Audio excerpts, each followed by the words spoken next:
In the kingdom of Astoria, where golden spires pierce the morning mist and ancient secrets sleep beneath marble floors, Captain Marcus Thorne believed he knew every shadow, every whisper, every hidden passage within the palace walls. For 15 years, he had served as the most trusted guard to the royal family, his loyalty unquestioned, his vigilance unwavering. But, on this fog-shrouded dawn, as he conducted his routine patrol through the forgotten chambers of the East Wing, Marcus would stumble upon a discovery that would shatter everything he thought he knew about the crown he had sworn to protect. What he found hidden behind centuries-old tapestries would not only challenge his understanding of royal bloodlines but would ignite a chain of events that could topple kingdoms, rewrite history, and force him to choose between his oath of loyalty and the shocking truth that could save or destroy everything he held dear. Some secrets are buried so deep that even the most faithful guardians never suspect their existence until the day fate decides to unearth them. The morning that changed everything began like any other, with Marcus checking his pocket watch and noting the unusual silence that seemed to blanket the palace grounds. Little did he know that within the hour, he would become the keeper of the most dangerous secret in the realm.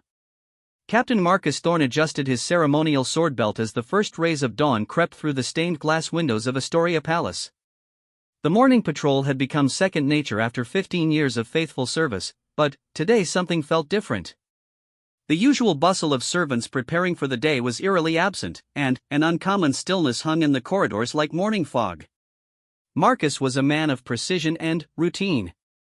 At 42, his dark hair was beginning to show silver at the temples, and the lines around his green eyes spoke of countless nights spent vigilant in the shadows. His broad shoulders carried the weight of responsibility with quiet dignity, and his reputation as the most trusted member of the royal guard was well earned through years of unwavering loyalty to King Edmund and Queen Isabella of Astoria. The Palace of Astoria was a marvel of architecture, built over 3 centuries ago by the first kings of the realm.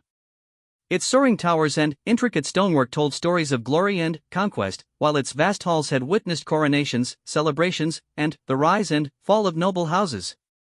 Marcus knew every inch of this magnificent structure, from the grand throne room with its golden ceiling to the humble servants' quarters in the basement levels. This morning, his patrol route took him through the lesser-used sections of the palace, areas that had fallen into gentle neglect as the royal family's needs had evolved over the generations. The East Wing, in particular, held chambers that had not seen regular use for decades. These rooms, once bustling with the activity of minor royals and visiting dignitaries, now served mainly as storage and were visited only by the occasional cleaning staff. As Marcus walked through the marble-floored corridors, his boots echoed softly in the silence. The morning light filtered through tall windows, casting long shadows that danced with dust motes in the still air. Ancient portraits of long-dead royals gazed down from ornate frames, their painted eyes seeming to follow his progress through their domain. The East Wing had always held a peculiar fascination for Marcus. During his early years as a guard, he had spent many quiet hours exploring its forgotten corners and abandoned chambers. The architecture here was subtly different from the rest of the palace, suggesting it might have been built during a different period or perhaps renovated to accommodate changing tastes and needs. It was in the third corridor of the East Wing that Marcus first noticed the anomaly. A section of the wall, covered by an enormous tapestry depicting the Battle of Golden Fields, seemed to bulge slightly outward. The tapestry itself was a masterpiece of medieval craftsmanship, its threads still vibrant despite their age, showing mounted knights in glorious combat beneath banners of Astoria's royal arms. Marcus had passed this tapestry hundreds of times over the years, but today something drew his attention to it with unusual intensity. Perhaps it was the way the morning light struck it at an angle he had never noticed before. Or maybe it was simply the heightened awareness that came with the strange quietness of the morning. Whatever the reason, he found himself stopping to examine the wall more closely. Running his hands along the edges of the tapestry, Marcus felt the familiar texture of aged fabric and the solid stone wall beneath. But, as his fingers traced the area where the bulge was most pronounced, he detected something unexpected. The wall gave slightly under pressure, as if there were hollow space beyond the stone facade. Curiosity overcoming protocol, Marcus carefully lifted the corner of the tapestry to peer behind it. What he saw made his heart skip a beat. Instead of solid stone, there was what appeared to be a wooden panel, old and weathered, but clearly artificial. The bulge he had noticed was actually caused by the panel bowing outward slightly under the weight of years and moisture. The discovery sent a thrill of excitement through Marcus's chest. In all his years of service, he had heard whispers and legends about secret passages and hidden chambers within the palace walls. Such features were common in castles built during turbulent times, serving as escape routes for royalty or hiding places for treasures during sieges. But he had never found concrete evidence of their existence in Astoria Palace. With careful precision, Marcus examined the wooden panel more thoroughly. His fingers found what appeared to be a small latch mechanism, so old and tarnished that it blended almost seamlessly with the wood grain. The latch was stiff with age, but, after several attempts, he managed to work it free with a soft click that seemed to echo loudly in the quiet corridor. The panel swung inward with a creak of protest, revealing a narrow passageway beyond. Stale air rushed out, carrying with it the scent of centuries-old dust and something else that Marcus couldn't immediately identify. The passage was dark, stretching beyond the reach of the morning light that filtered in from the corridor. Marcus glanced around to ensure he was still alone, then retrieved a small lantern from his utility belt. The flame cast flickering shadows on rough stone walls that were noticeably different from the finished masonry of the main palace. These walls were older, more primitive in their construction, suggesting that this passage predated the current structure of the east wing. The passage was narrow, requiring Marcus to turn slightly sideways to navigate comfortably. The floor was uneven, worn smooth in places by the passage of feet over many years. As he progressed deeper into the hidden way, Marcus counted his steps and tried to maintain his sense of direction. The passage seemed to run parallel to the main corridor for a time before beginning a gentle downward slope. After what felt like several minutes of careful navigation, Marcus noticed that the passage was beginning to widen. The walls, which had pressed close on either side, gradually opened up, and he could sense a larger space ahead. The strange scent he had detected earlier was growing stronger, though he still couldn't identify its source. The passage opened into a circular chamber that took Marcus's breath away. His lantern light revealed walls lined with ancient stones, fitted together with the precision of master craftsmen. The chamber was perhaps 20 feet across, with a vaulted ceiling that disappeared into shadows above the reach of his light. But it was not the architecture that stunned Marcus into speechless wonder. The chamber was filled with treasures beyond imagination. Golden artifacts gleamed in the lantern light, their surfaces reflecting the flame in countless tiny suns. Ancient weapons hung from iron pegs driven into the stone walls, their blades still bright despite their obvious age. Chests of various sizes were arranged around the room, some open to reveal glittering contents, others sealed with elaborate locks that spoke of their precious contents. But it was the sight in the center of the chamber that truly took Marcus's breath away. There, on a raised dais of white marble, sat an ornate chest unlike anything he had ever seen. It was crafted of what appeared to be solid gold, inlaid with precious stones that caught and threw back the lantern light in rainbow fragments. The chest was large enough to hold considerable treasures, and its surface was covered with intricate carvings that seemed to tell a story in an ancient script Marcus couldn't read. As he approached the central chest, Marcus noticed that the strange scent he had been detecting was emanating from this area of the chamber. It wasn't unpleasant, but it was distinctly unusual, somehow both floral and metallic at the same time. The chest itself appeared to be sealed not with a conventional lock, but with some kind of complex mechanism involving rotating discs and hidden catches. The implications of his discovery began to sink in as Marcus stood in the hidden chamber, his lantern casting dancing shadows on priceless artifacts that had been concealed from the world for who knew how many years. This was clearly a royal treasury, hidden away during some ancient crisis and, then, forgotten as the years passed and the knowledge of its existence died with its creators. But why had it remained secret for so long? And, more importantly, what treasures did the golden chest contain that required such elaborate concealment and protection? Marcus found himself torn between his duty to report the discovery immediately and his burning curiosity to explore further before involving others. The responsible course of action was clear: he should secure the chamber and report to King Edmund without delay. Such a discovery belonged to the crown, and it was not his place to investigate further without royal permission. But, as he stood there in the flickering lantern light, surrounded by wonders that had been hidden from human eyes for centuries, Marcus found it difficult to simply walk away. His internal debate was interrupted by a sound that sent ice through his veins. From somewhere beyond the chamber, echoing down passages he had not yet explored, came the distinct sound of footsteps. Someone else was moving through the hidden ways beneath the palace, and they were coming in his direction. Marcus quickly extinguished his lantern, plunging the chamber into absolute darkness. His heart pounded as he tried to determine the direction and distance of the approaching footsteps.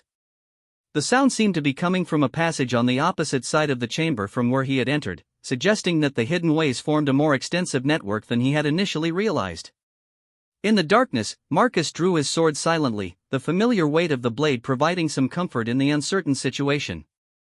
He had no idea who might be approaching, but their presence in these forgotten passages at this hour suggested purposes that might not align with the security of the palace. The footsteps grew closer, accompanied now by the faint glow of approaching torchlight. Marcus pressed himself against the wall beside the entrance he had used, hoping to remain concealed until he could determine the identity and intentions of the approaching figure. His mind raced with possibilities, none of them particularly comforting. As the light grew brighter and the footsteps drew nearer, Marcus caught the sound of labored breathing and what might have been muttered words in a language he didn't recognize. The approaching person seemed to be alone, but that provided little reassurance given the mysterious nature of their presence in these hidden passages.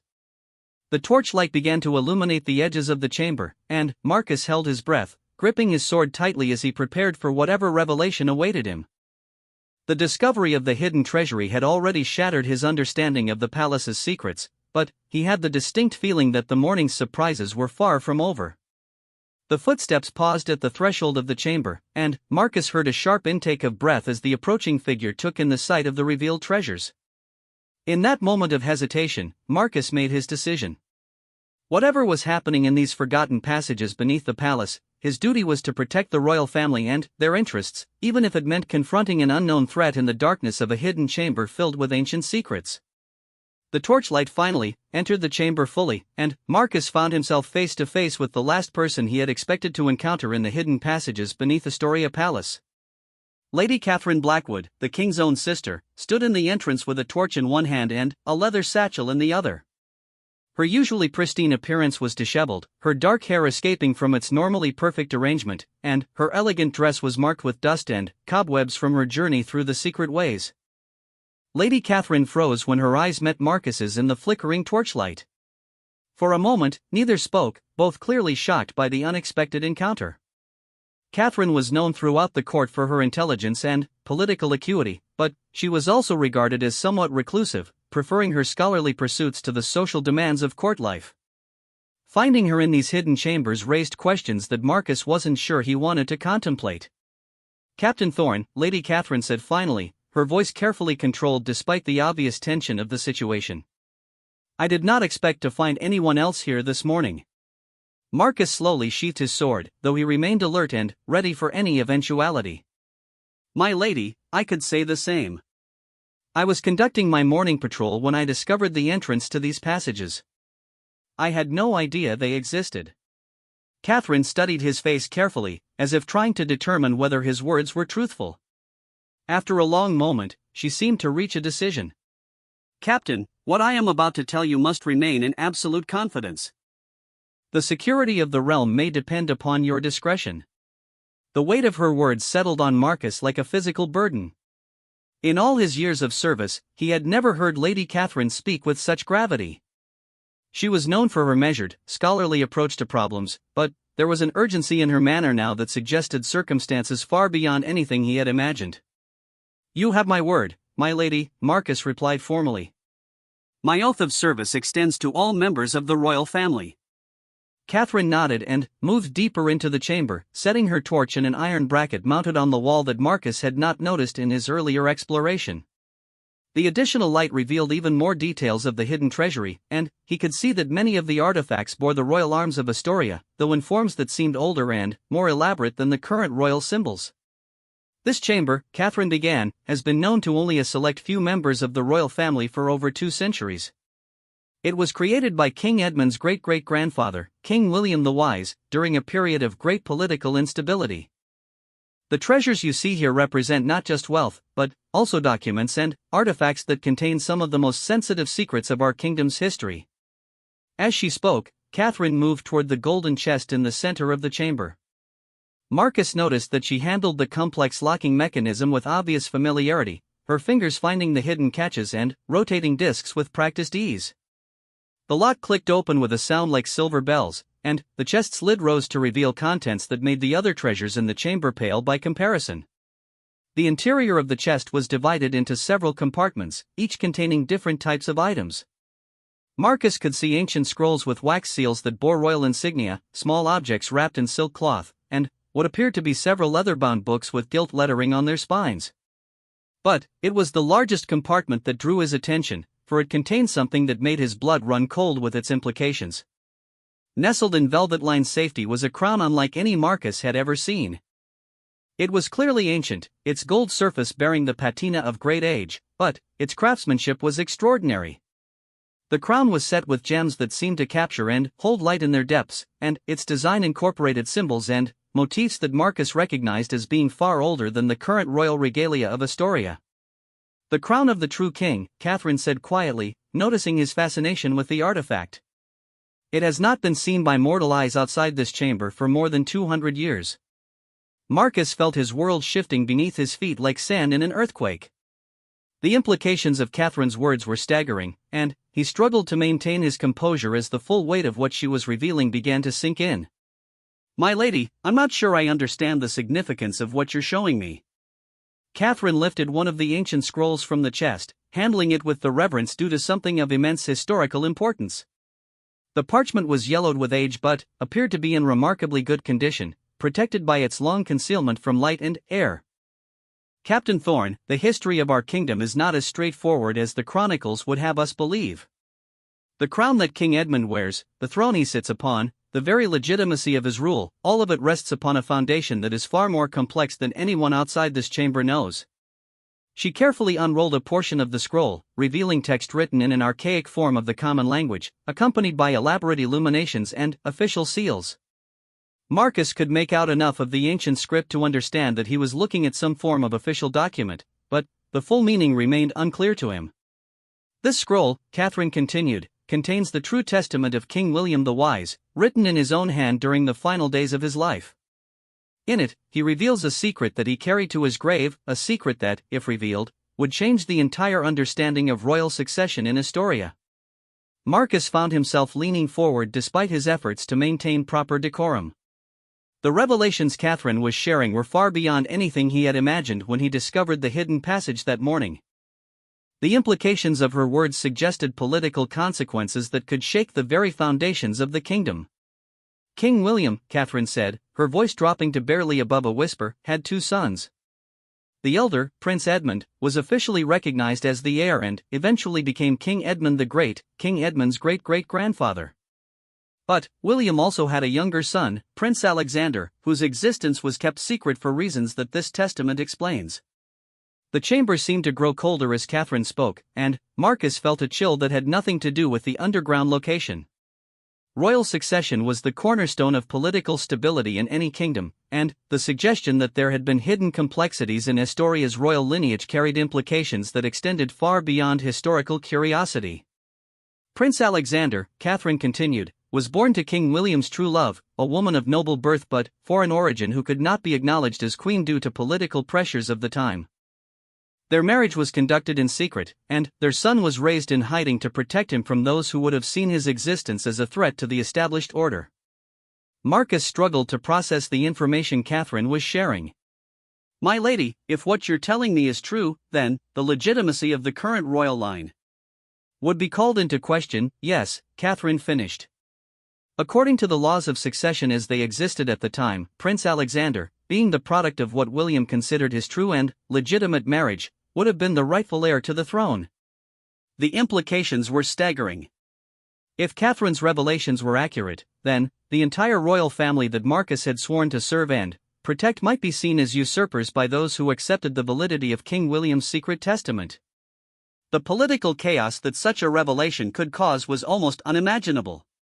Catherine carefully rolled up the scroll and returned it to its place in the chest. Prince Alexander lived his entire life in hiding, protected by a small group of loyal supporters who knew the truth of his birth. When he died, his supporters ensured that his own children were similarly protected and hidden, maintaining the secret bloodline while the publicly acknowledged royal line continued to rule. "But why are you telling me this now?"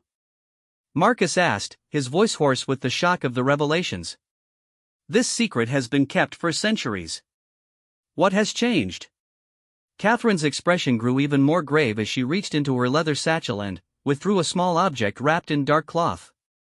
She unwrapped it carefully, revealing a ring bearing a seal that Marcus recognized with a start. It was the royal seal of Astoria, but in a form he had never seen before, older and more elaborate than the current version used by King Edmund. 3 days ago, Catherine said, I received a message bearing this seal. The message was brief, but its contents were clear. Someone claiming to be the rightful heir to the throne of Astoria has emerged from hiding and is preparing to press their claim to the crown. The chamber fell silent except for the crackling of the torch flame. Marcus felt as if the ground beneath his feet had become quicksand, threatening to swallow everything he thought he knew about his duty and loyalty. The morning's discovery had begun as an exciting exploration of hidden passages and forgotten treasures, but it had evolved into something that threatened the very stability of the kingdom he had sworn to protect. The message, Catherine continued, contained details about this chamber and its contents that could only be known by someone with access to the most closely guarded secrets of the hidden bloodline. Whoever sent it has knowledge that suggests they may indeed be who they claim to be. Marcus forced himself to think clearly despite the overwhelming nature of the information he was receiving. My lady, what do you intend to do with this knowledge? Surely King Edmund must be informed of this threat to his throne. Catherine's expression grew pained as she considered his question.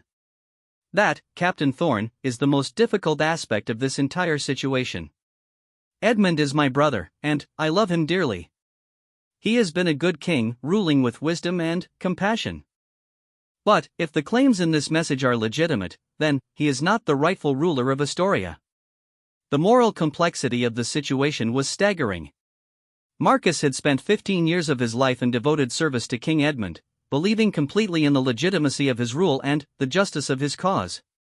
Now he was being asked to contemplate the possibility that his entire foundation of loyalty might be built upon a historical deception. Furthermore, Catherine added, the message contained a warning. The sender claims to have proof of their legitimacy that goes beyond even what is contained in this chamber. They have given us 7 days to acknowledge their claim and begin negotiations for a peaceful transfer of power. If we refuse, they threaten to make their evidence public in a manner that would cause maximum disruption to the kingdom. Marcus felt a cold knot forming in his stomach as the full implications of the situation became clear. You believe this threat is credible?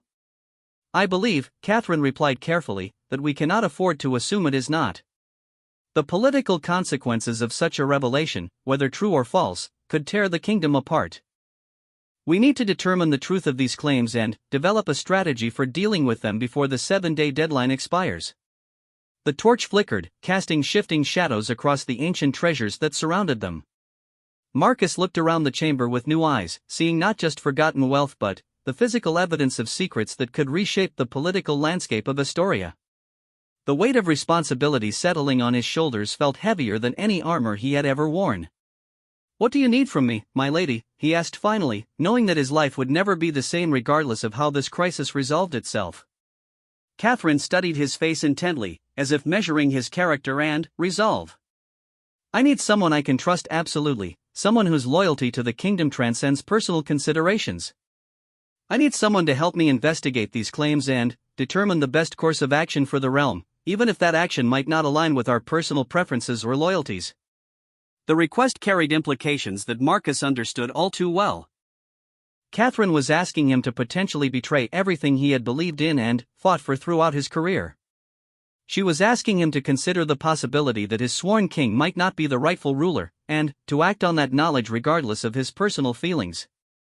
But, as he looked around the hidden chamber, filled with evidence of secrets that had shaped the kingdom's history for centuries, Marcus realized that his duty might extend beyond simple loyalty to a particular ruler.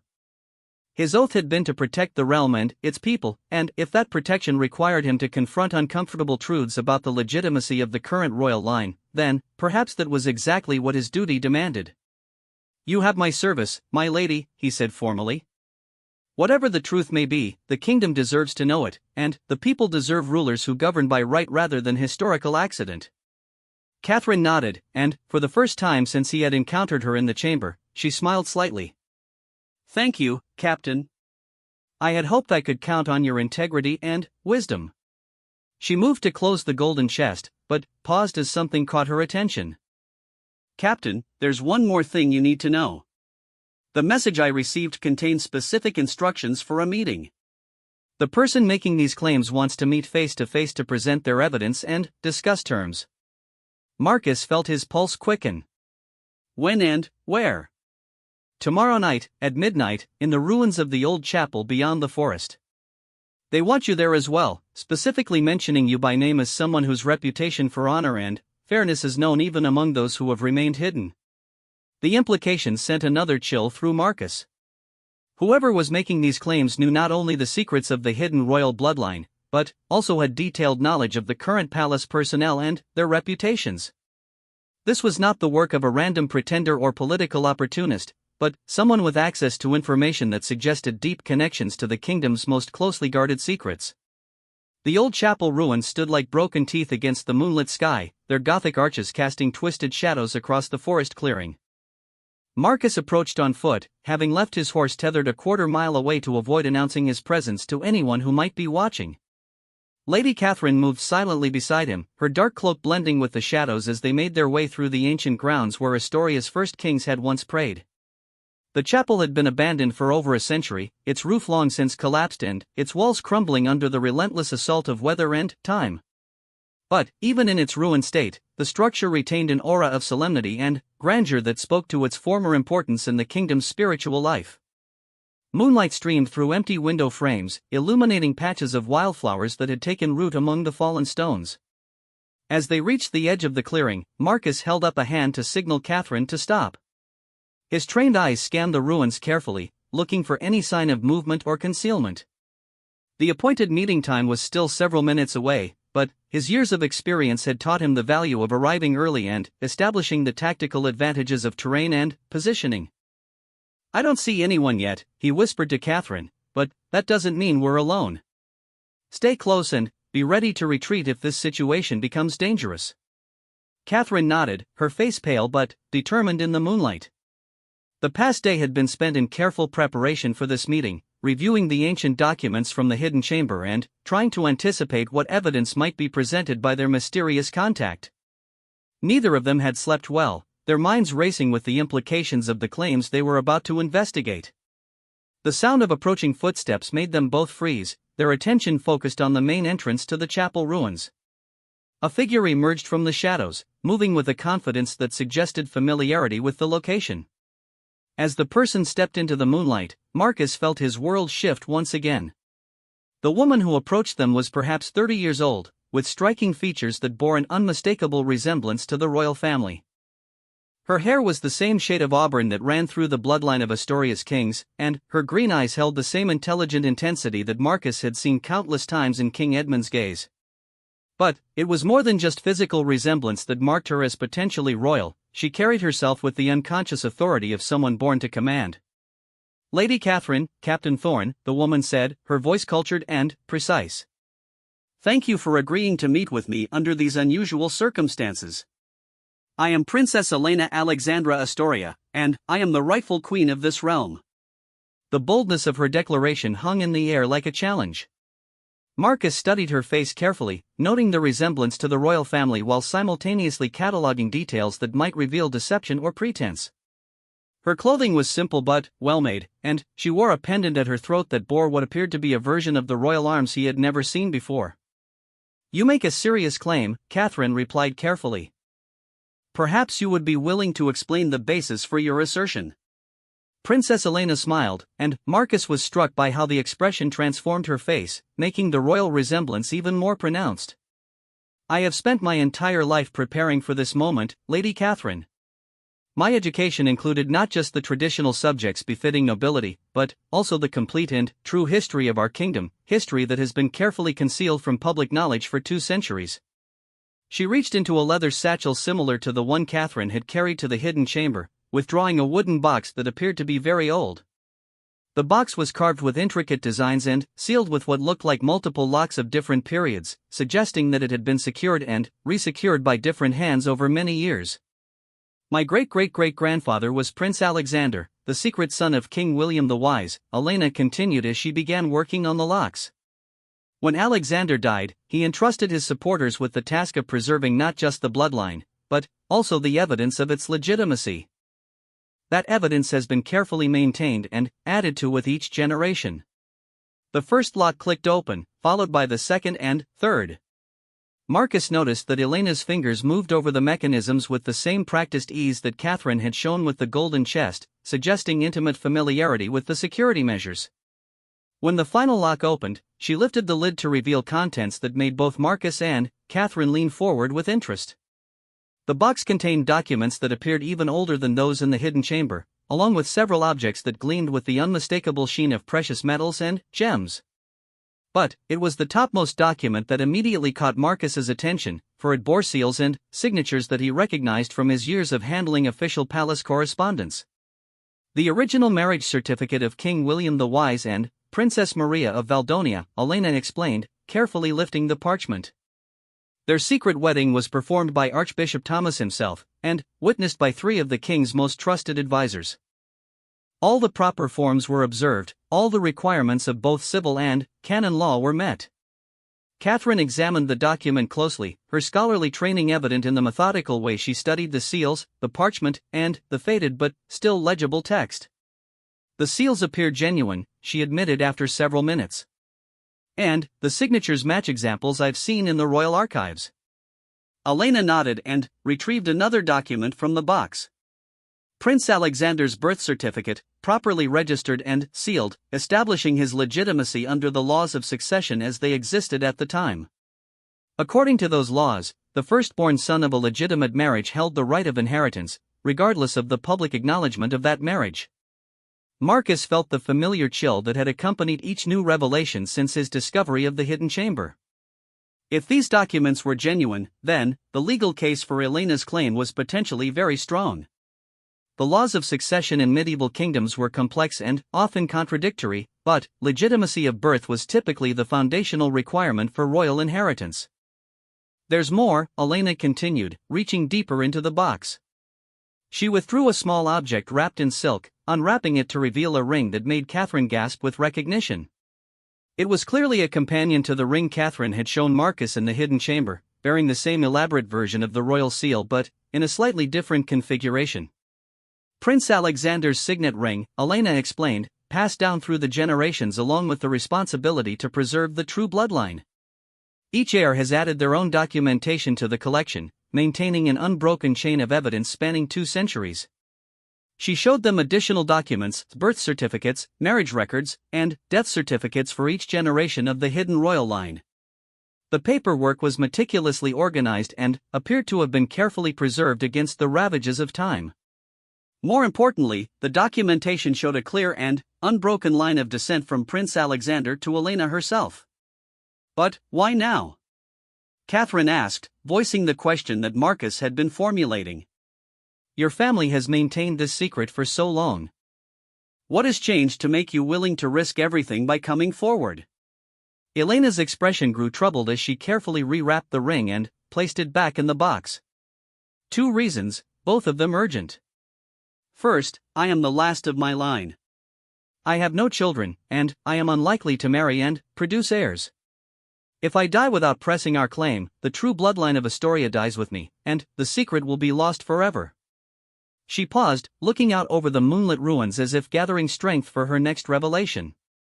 Second, and perhaps more importantly, I have discovered evidence of a threat to the kingdom that King Edmund is not aware of and may not be equipped to handle without the resources and knowledge that have been preserved by my family. Marcus felt his protective instincts sharpen at the mention of a threat to the kingdom. What kind of threat? Elena reached into her satchel again, this time withdrawing a scroll that appeared much newer than the historical documents she had been showing them. 3 weeks ago, agents of the Kingdom of Brennia approached me through intermediaries. They had somehow learned of my existence and the nature of my claim to the throne.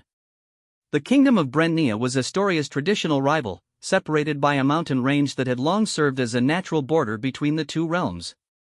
Relations between the kingdoms had been tense for decades, with periodic border disputes and trade disagreements keeping diplomatic relations strained. Brennia's agents made me an offer, Elena continued, unrolling the newer scroll. They would support my claim to the throne with military and financial assistance, helping me to overthrow King Edmund and establish myself as the legitimate ruler. In exchange, I would be expected to sign treaties that would give Brennia significant concessions in trade agreements and border territories. The implications sent ice through Marcus's veins. A civil war in Astoria, supported by foreign intervention, would be devastating to the kingdom regardless of who ultimately emerged victorious. The political instability alone would cause immense suffering, and the foreign concessions demanded by Brennia would weaken Astoria's sovereignty for generations. I refused their offer, of course, Elena said firmly. I would never betray the true interests of Astoria for personal gain. But their approach revealed something troubling. They have detailed knowledge of our kingdom's political situation and royal bloodlines that should not be available to foreign agents. Catherine frowned as she considered the implications. You believe there's a spy within the palace? I believe, Elena replied, that Brennia has been planning some form of intervention in Astoria's affairs for quite some time. My claim to the throne provides them with a convenient excuse for military action, but if I refuse to cooperate with them, they may simply find another justification for aggression. Marcus found himself impressed by Elena's strategic thinking and her apparent genuine concern for the kingdom's welfare. If she was an imposter, she was an exceptionally skilled one, and her refusal of foreign support suggested motives that went beyond simple ambition for power. What do you propose? He asked, recognizing that they had moved beyond simple evaluation of Elena's claims to consideration of larger threats to the kingdom's security. Elena looked directly at him, her green eyes reflecting the moonlight. I propose that we work together to protect Astoria from foreign intervention while determining the best path forward regarding the succession question. My family has preserved not just documents and bloodline, but also knowledge of threats to the kingdom, of hidden resources, and of allies who remain loyal to the true interests of the realm. She gestured toward the ruins around them. This chapel, for example, sits atop a network of caves that my family has used for centuries as a secure meeting place and storage facility. Those caves contain supplies and equipment that could be vital if Brennia decides to move against us militarily. Marcus exchanged glances with Catherine, seeing his own thoughts reflected in her expression. The situation had evolved far beyond a simple question of royal legitimacy into a complex web of threats and opportunities that would require careful navigation to protect the kingdom's interests. There's something else, Elena added, reaching one final time into her satchel. Something that I believe will convince you that my concerns about foreign threats are not exaggerated. She withdrew a piece of parchment that appeared to be a copy of an official document. As she unrolled it, Marcus could see that it bore the seal of the Kingdom of Brennia and appeared to be some form of military order or strategic plan. This is a copy of deployment orders issued by King Victor of Brennia 2 weeks ago, Elena explained. Brennian troops are being moved to positions along our border, ostensibly for training exercises. But the timing and positioning suggest preparation for invasion rather than routine military maneuvers. Catherine studied the document carefully, her political experience evident in her analysis of its contents. These troop movements would put Brennian forces in position to strike at 3 of our most strategically important border towns simultaneously. If they coordinated such an attack with internal disruption caused by a succession crisis, they could potentially overrun our border defenses before King Edmund could organize an effective response, Marcus finished, his military training allowing him to quickly grasp the tactical implications. Elena nodded grimly. Which is why I decided to reveal myself now, despite the personal risks involved. Astoria faces external threats that may be more immediate and dangerous than the question of royal succession. Whatever our internal disagreements about legitimacy, we must present a united front against foreign aggression. The moonlight had shifted during their conversation, casting new shadows across the ruins and reminding Marcus that they had been exposed in the open clearing for quite some time. His instincts as a guardsman were beginning to assert themselves, warning him that prolonged exposure in such a location could be dangerous. We should continue this discussion in a more secure location, he suggested. If Brennia truly has agents operating within our borders, this meeting may have been observed. Elena smiled approvingly at his caution.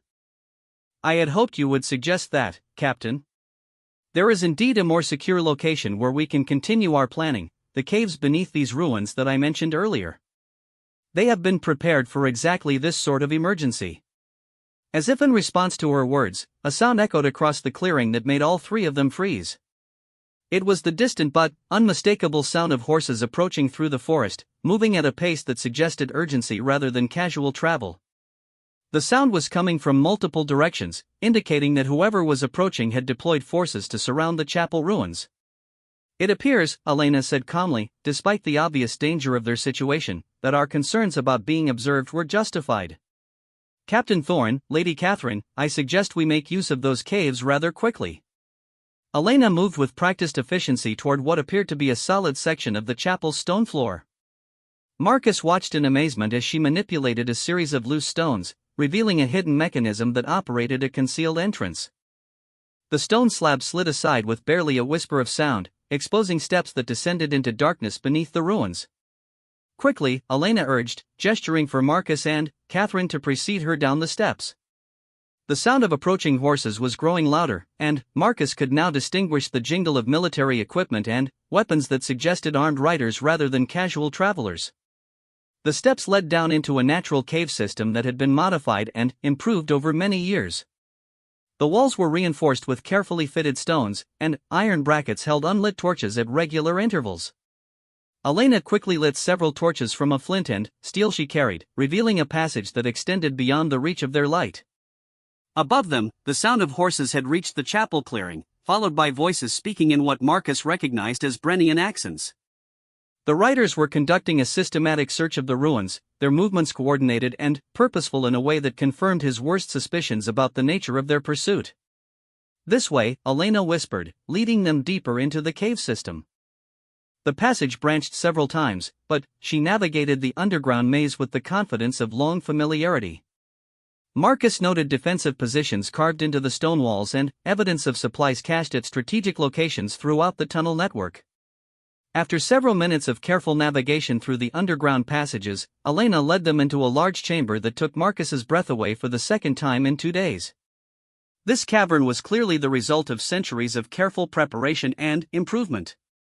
The walls were lined with weapons racks containing swords, crossbows, and armor that appeared to be in excellent condition despite their obvious age. Supply alcoves held food stores, medical equipment, and other necessities for extended occupation. But it was the chamber's centerpiece that truly amazed Marcus. In the center of the cavern sat a table carved from solid stone, its surface covered with maps and documents that appeared to represent decades of intelligence gathering and strategic planning.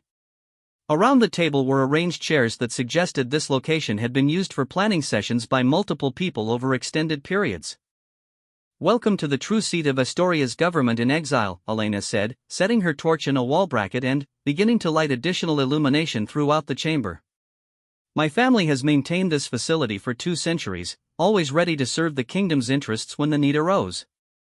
Catherine moved to examine the maps on the stone table, her scholarly curiosity overcoming the immediate concerns about their pursuit by Brennian agents. "These are incredibly detailed," she observed.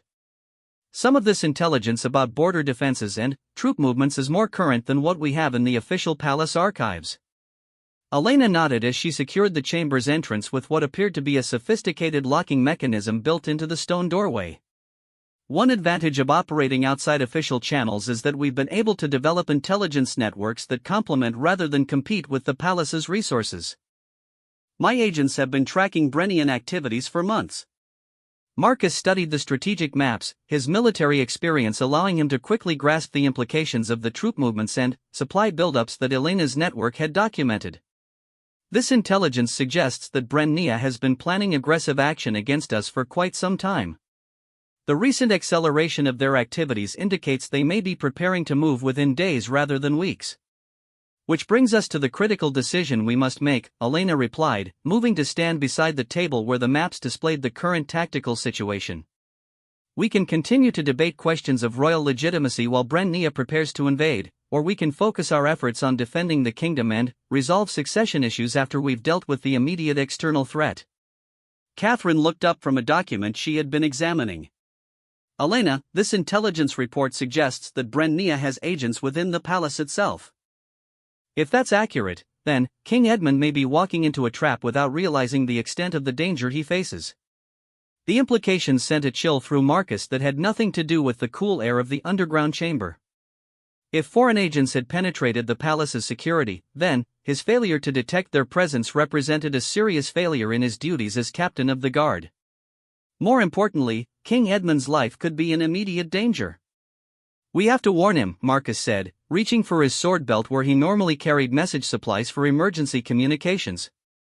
"Whatever questions exist about succession, my immediate duty is to protect the king from threats to his safety." Elena held up a hand to forestall his action. "Captain, I agree completely that King Edmund must be warned, but we need to be very careful about how we approach this. If Brennian agents are indeed operating within the palace, then, using normal communication channels could alert them to our knowledge of their activities." She moved to one of the supply alcoves and withdrew what appeared to be a collection of coded message materials. "My family has maintained secure communication methods that bypass official palace channels. We can get word to King Edmund, but we need to do it in a way that doesn't compromise our intelligence sources or reveal the extent of our knowledge." Marcus found himself torn between his immediate protective instincts and the strategic considerations that Elena was raising. Every moment they spent in planning and preparation was a moment that King Edmund remained potentially vulnerable to whatever threats the Brennian agents might be preparing. "What do you propose?" Catherine asked, clearly recognizing the same tensions that Marcus was experiencing. Elena spread out a detailed map of the palace and its surrounding grounds, pointing to several locations that had been marked with symbols Marcus didn't recognize. "We have people positioned within the palace staff, not spies, but loyal servants who have been aware of the true royal bloodline and willing to serve as eyes and ears when needed. They can deliver warnings to King Edmund through channels that Brennian agents would be unlikely to monitor or intercept." The revelation that Elena had supporters already positioned within the palace was both reassuring and unsettling. Reassuring because it meant that protective measures could be implemented quickly, but unsettling because it suggested that the secret royal bloodline had maintained a network of supporters that Marcus had been completely unaware of despite his 15 years of service. Furthermore, Elena continued, "We need to coordinate our response to the Brennian threat in a way that takes advantage of resources that King Edmund doesn't know exist. The supplies and equipment stored in this facility, the intelligence networks my family has developed, and the strategic positions we've maintained could be crucial in defending the kingdom." Marcus studied the maps and supply inventories that Elena was indicating, recognizing that the resources she described could indeed make a significant difference in the kingdom's defensive capabilities.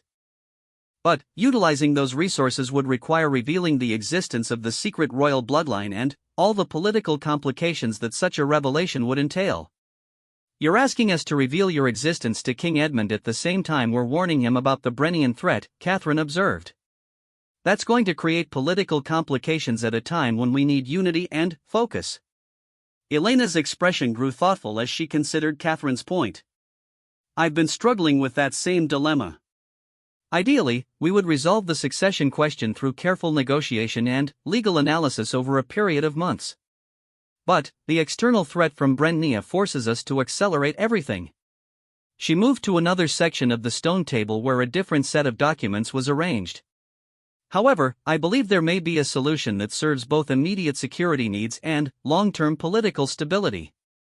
"Captain Thorne, what do you know about the ancient laws of regency during times of external threat?" Marcus searched his memory for references to such laws, recalling vague mentions in his military training about emergency powers that could be invoked during foreign invasion or civil war. "I believe there are provisions for temporary joint rule or shared authority during periods of extreme crisis, but I'm not familiar with the specific details."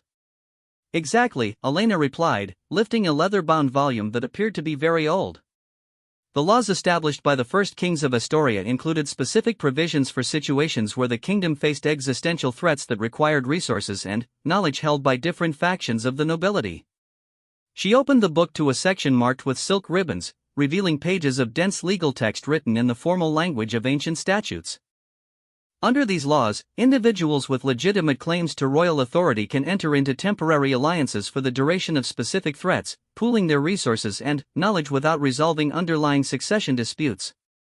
Catherine leaned over to examine the legal text, her scholarly background making her better equipped than Marcus to parse the archaic language and legal terminology. After several minutes of careful reading, she looked up with an expression of surprised interest. "This is fascinating," she said. These provisions would allow Elena to offer her resources and support to King Edmund in defending against the Brennian threat without requiring him to acknowledge her claim to the throne. The legal framework creates a temporary partnership that preserves both parties' positions while addressing immediate security needs. Marcus felt a surge of hope as he grasped the implications of what they were discussing.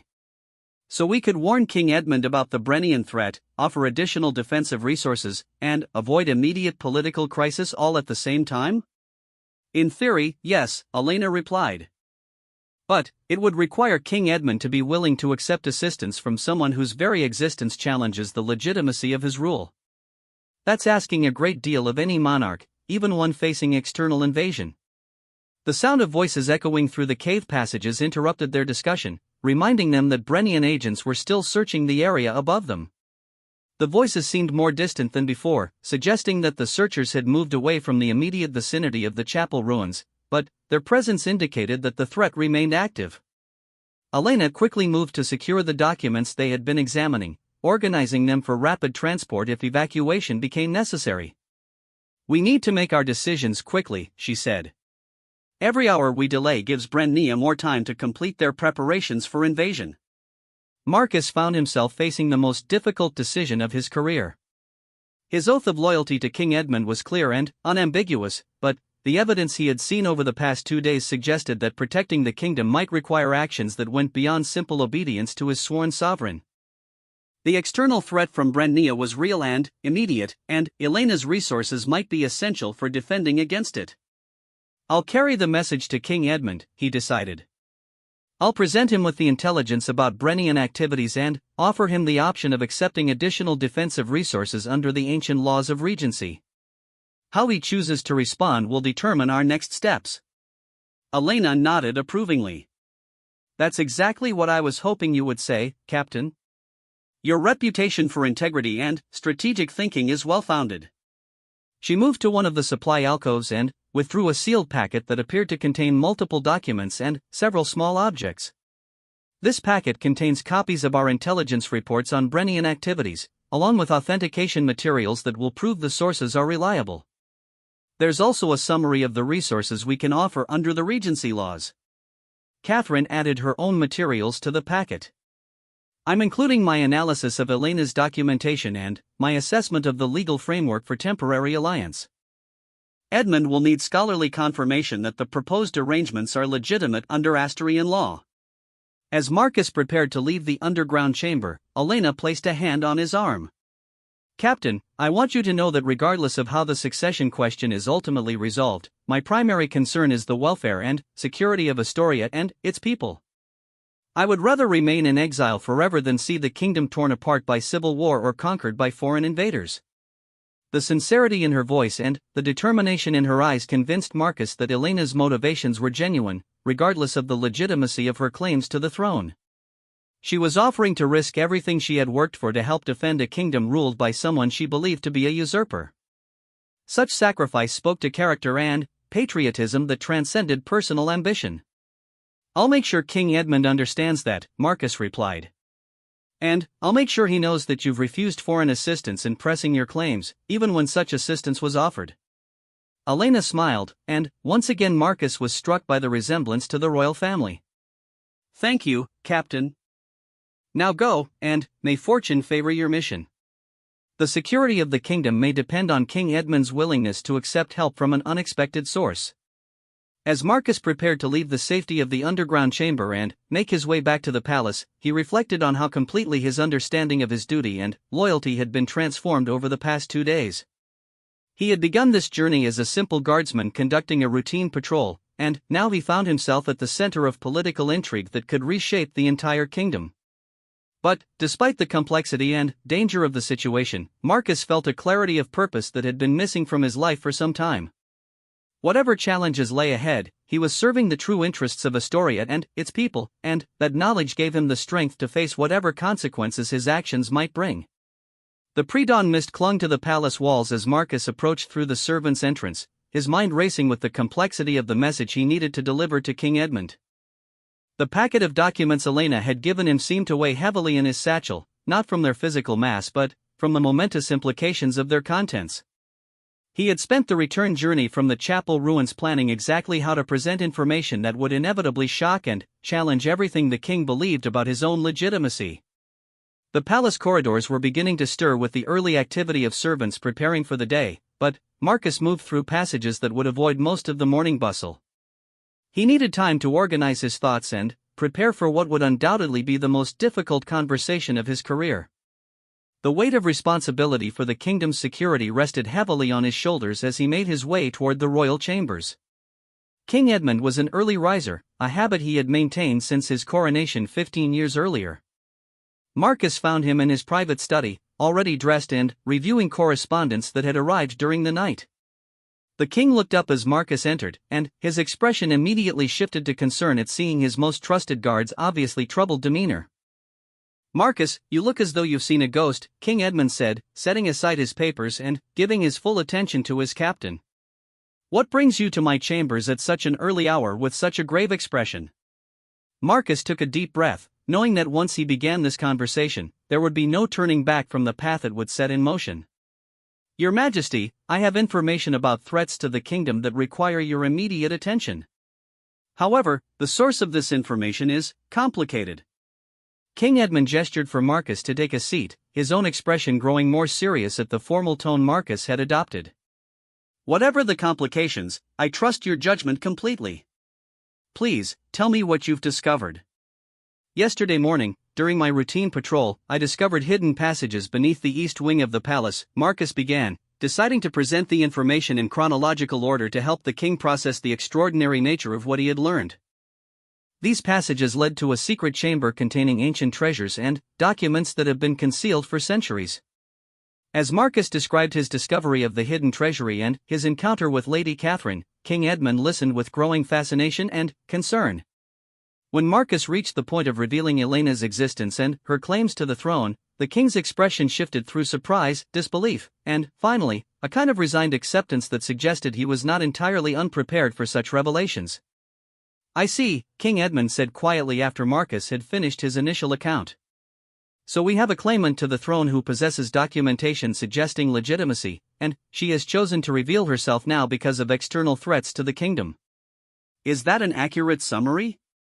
Marcus was struck by the king's measured response to information that could have provoked rage, denial, or panic.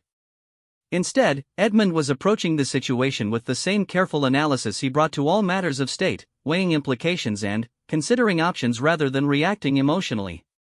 "Yes, Your Majesty, but there's more. The external threat she's warning us about appears to be immediate and serious." Marcus withdrew the packet Elena had prepared and placed it on the king's desk. These documents contain intelligence about Brennian military activities that suggest preparation for invasion within days. King Edmund opened the packet and began examining its contents with careful attention. His expression grew increasingly grave as he reviewed the intelligence reports and tactical assessments that Elena's network had compiled. After several minutes of study, he looked up at Marcus with eyes that reflected both concern and a kind of grim admiration. "This intelligence is remarkably detailed and appears to be accurate based on reports I've been receiving from our own sources along the border," the king admitted. "If Princess Elena, and I suppose we must acknowledge her title, regardless of the legitimacy question, if she has access to this quality of information, then her offer of assistance could be crucial to our defense." Marcus felt a surge of relief at the king's practical approach to the situation. "She's proposed invoking the ancient laws of regency to create a temporary alliance for dealing with the Brennian threat. Lady Catherine has researched the legal framework and believes it would allow you to accept her resources without acknowledging her claim to the throne." King Edmund smiled slightly, and Marcus was reminded of why he had served this monarch with such devotion for 15 years. Edmund's ability to find practical solutions to complex political problems had made him an effective ruler, and he was demonstrating that same capability now in the face of perhaps the greatest challenge of his reign. "Marcus, I'm going to share something with you that I've never told anyone except Catherine," the king said, moving to a locked cabinet and withdrawing a small wooden box. "I've known about the possibility of hidden royal bloodlines for most of my adult life." The revelation stunned Marcus, who had expected shock and denial rather than confirmation that the king had been aware of potential challenges to his legitimacy. King Edmund opened the box to reveal documents that appeared to be copies or summaries of some of the same materials Marcus had seen in the hidden chamber. "My father, King William, gave me these documents on his deathbed," Edmund continued. "He told me that there had always been rumors and whispers about secret marriages and hidden heirs, but that he had never been able to determine their accuracy. He charged me with ruling justly and honorably, regardless of whether my claim to the throne was unquestionable." Marcus struggled to process this new information, realizing that the political landscape was even more complex than he had imagined. "Your Majesty, if you've known about these possibilities, why haven't you investigated them?" "Because," King Edmund replied, "I've spent 15 years trying to be the best king I could be for the people of Astoria, regardless of the circumstances of my birth. I believed that actions and service to the realm mattered more than bloodlines and ancient documents. But now, faced with external invasion and a claimant who offers genuine assistance rather than demanding immediate recognition, I find myself reconsidering that position." The king moved to the window of his study, looking out over the palace grounds where the morning light was beginning to reveal the bustle of daily life. "Marcus, what is your assessment of Princess Elena's character and motivations based on your interactions with her?" Marcus considered the question carefully, knowing that his answer could influence decisions that would shape the kingdom's future. "Your Majesty, she impressed me as someone genuinely concerned with the welfare of Astoria and its people. She refused Brennian assistance in pressing her claims, even though such support might have guaranteed her success. She's willing to risk everything to help defend a kingdom currently ruled by someone she believes to be a usurper." That speaks to character and patriotism that transcends personal ambition. King Edmund nodded slowly, his expression thoughtful as he weighed the implications of Marcus's assessment. "And the resources she offers, are they substantial enough to make a meaningful difference in our defense against Brennia?" "Absolutely, Your Majesty. The intelligence network alone is invaluable, but she also has access to supplies, equipment, and strategic positions that could be crucial in the coming conflict. Her family has been preparing for this kind of emergency for 2 centuries. The king returned to his desk and began organizing the documents Elena had provided, his movements decisive as he reached the decision point that Marcus had been hoping for. "Very well. Send word to Princess Elena that I accept her offer of alliance under the ancient laws of regency. We will deal with the succession question after we've dealt with the Brennian invasion." Marcus felt a profound sense of relief wash over him as the king committed to the course of action that offered the best hope for the kingdom's defense. "Your Majesty, there's one more complication. Brennian agents are believed to be operating within the palace itself. Princess Elena has secure communication methods that can bypass potentially compromised channels." King Edmund's expression hardened at the mention of foreign agents within his own palace. "That explains several anomalies I've noticed in recent intelligence reports." "Very well, we'll coordinate our response through Princess Elena's network until we can identify and eliminate the security breaches." Over the following hours, Marcus found himself at the center of the most complex military and political operation he had ever been involved in. Messages flowed back and forth between the palace and Elena's underground command center through secure channels that bypassed all official communication systems. Intelligence was shared, resources were deployed, and defensive preparations were coordinated with a speed and efficiency that would have been impossible through normal bureaucratic processes. The extent of Elena's network became apparent as her agents throughout the kingdom began reporting on Brennian activities and providing tactical support for defensive preparations. Marcus realized that the secret royal bloodline had maintained not just documentation and treasures, but an entire parallel government structure ready to serve Astoria in times of crisis. 3 days after the alliance was formed, Brennian forces launched their expected invasion at multiple points along the border. But, instead of catching Astoria unprepared, they found themselves facing coordinated resistance that utilized intelligence and resources they had not anticipated. The defensive response was so effective that within a week, Brennian forces were in retreat, their invasion plans shattered by the kingdom's unexpected preparedness. King Edmund and Princess Elena met face to face for the first time in the throne room of Astoria Palace, surrounded by the evidence of their successful collaboration. Marcus stood at attention beside the throne, watching as 2 people who both had legitimate claims to rule the kingdom worked together to chart its future. "Princess Elena," King Edmund said formally, "your service to Astoria during this crisis has been invaluable." The kingdom owes you a debt that cannot be easily repaid. Elena smiled, and Marcus was once again struck by the family resemblance that marked her as unmistakably royal. Your Majesty, serving the kingdom has been its own reward. The question now is how we move forward from here. The succession issue that had seemed so urgent and complex just days earlier had been transformed by the shared experience of defending the realm. Both Edmund and Elena had proven their worthiness to rule through their actions rather than their bloodlines, and both had demonstrated their primary commitment to the welfare of the kingdom rather than personal ambition. I propose, King Edmund said, that we formalize the Regency alliance as a permanent partnership. The kingdom has benefited enormously from having access to both official and unofficial resources and networks. Perhaps it's time to acknowledge that effective rule requires multiple perspectives and sources of strength. Elena considered his proposal carefully. You're suggesting a joint rule arrangement? That would be unprecedented in Astoria's history. Unprecedented times call for unprecedented solutions, Edmund replied. We've proven that we can work together effectively for the kingdom's benefit. Why not make that collaboration permanent? Marcus watched the negotiation with fascination, realizing that he was witnessing the creation of an entirely new form of government for Astoria. The succession crisis that had threatened to tear the kingdom apart was instead becoming the foundation for a stronger and more resilient form of rule. Over the following months, the details of the joint monarchy were worked out through careful negotiation and legal scholarship.